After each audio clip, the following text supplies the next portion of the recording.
ನಾವಾದರೆ ಇವಾಗ ಎದ್ದು ರೆಡಿ ಗಿಡಿ ಆಗಿ ಆ್ಯಪಲ್ ದಿನಿಗೆ ಆದರೆ ಹೋಗ್ಬೇಕಂತ ರೆಡಿ ಆಗಿವ್ರಿ. ನಮ್ಮ ಗಾಡಿನಾದ್ರೆ ಬೇಸ್ ಒರೆಸಿ ಇವಾಗ ರೆಡಿ ಆಗಿ ಹೋಗ್ಕೊಳಕ್ಕಾದ್ರೆ ಇತ್ತ ಬೆಟ್ಟ ಅದ ರೀ.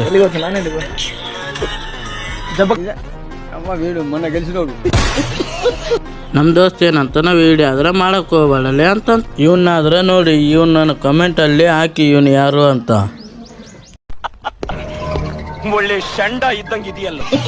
ನಮ್ಮ ದೋಸ್ತ ಆದ್ರೆ ಗಾಡಿ ಆದ್ರೆ ಫೀಡ್ ಹೊಡೆಯತ್ನಾಗ ನಮ್ಮ ಗಾಡಿ ಏನು ಕೇಳ್ತಂದ್ರೆ ಪೆಟ್ರೋಲ್ ಕೇಳ್ತೀರಿ. ಪೆಟ್ರೋಲ್ ಹಾಕ್ಸ್ರಿ, ನಾನು ಆದರೆ ಮುಂದಕ್ಕೆ ಹೋಗ್ತೀನಿ, ಇಲ್ಲಾಂದ್ರೆ ಇಲ್ಲೇ ನಿಂತು ಬಿಡ್ತೀನಿ. ಇವರು ಯಾರು? ಇವರು ದೊಡ್ಡವರು. ಇವ್ರು ಹೆಂಗಂತಂದ್ರೆ ಇವ್ರ ಲೆವೆಲೇ ಬೇರೆ.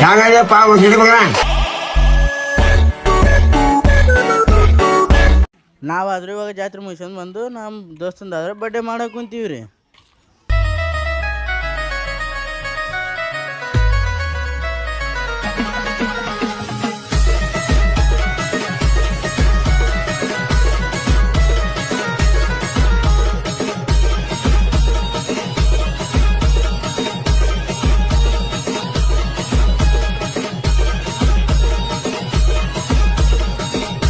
ಬಡ್ಡೆ ಗಿಡ್ಡೆ ಮುಗಿಸ್ಕೊಂಡು ಅಣ್ಣನ ಹತ್ರ ಮಾತು ಆಡಕ್ ಕುಂತೀನಿ ರೀ. ಈತ ನೀನಿರತ್ತಕ ನಾನು ಅಂದದಿಲ್ಲ.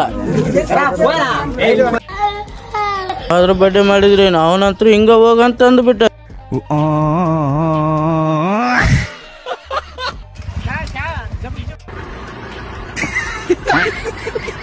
ಕೇಳಿದೆ ನಮ್ಮ ದೋಸ್ತಿಗೆ ಏನಾಯ್ತು ಮಚ್ಚ ಅಂತ. ಬ್ರೇಕಪ್ ಅಂತೂ ಆಗಿ ದಿನಕ್ಕೆ ಒಂದು ಸಲ ನಾನು ಅವನ್ನ ಬೈದೆ ಹೋದ್ರೆ